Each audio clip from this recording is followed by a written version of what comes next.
natanggap na question dun sa TikTok account natin. Sabi ni ate, paano po ma-achieve yan ate yung hindi po mag-isip?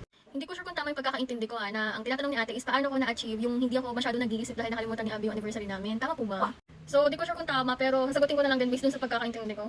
So, tulad nga ng sinasabi ko dun sa vlog ko, na siguro kung yung old na ako, yung dating ako, yung nakakausap niya, siguro may chance na talaga nagdadrama ako or nag-iisip na ako na bakit niya nakalimutan or nag-overthink na ako, ganyan. Pero kasi ibang-iba yung dati sa ngayon. Ang masasabi ko lang, siguro isa din sa reason is, hindi kasi kami nag-celebrate ng Mansari, ganun. Tapos, dun nga nung last year, tulad ng kinakwento ko, na parehas ka namin nakalimutan din talaga ng anniversary namin. So, in short, parang never pa talaga kami naka-experience na mag-celebrate kung talagang alam niyo yung pinaghahanda ang anniversary, ganyan. Para tuloy napakawala kwenta namin mag-jowa, no? Pero balik tayo dun sa question, isa pa nga siguro kasi nag-matured na din ako. Like, alam mo yun, parang ayoko na kasi ng masyadong drama sa buhay, ganyan. Yung relationship namin ni Abby, parang sobrang gaan dalhin. Wala kami masyadong drama eh. Kahit kapag-aaway, hindi kami makapag-away. Kahit gusto ko siyang awayin, hindi kami makapag-away. Kasi pagka, kunyari, seryoso na ako, or may nagawa siya, or may nagawa man ako, pag nakikita namin ng isa't isa, pag nakikita na, ay, ang ingay mo! Pag nakikita namin yung isa't isa, wala, natatawa na lang kami sa mga mukha namin, ganun. Lalo na ako.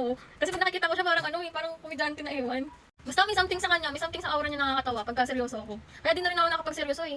Kaya yun, isa din yun sa reason, hindi kami nag-aaway. Sa malaking bagay kasi na nabibigyan ka ng attention and love ng partner mo, enough love and attention, and as well as assurance, ayan, yun ang pinaka-importante sa lahat, lalo na sa mga LDR dyan. At syempre, yung pinaka-importante sa lahat is yung trust. Ayun, trust lang talaga.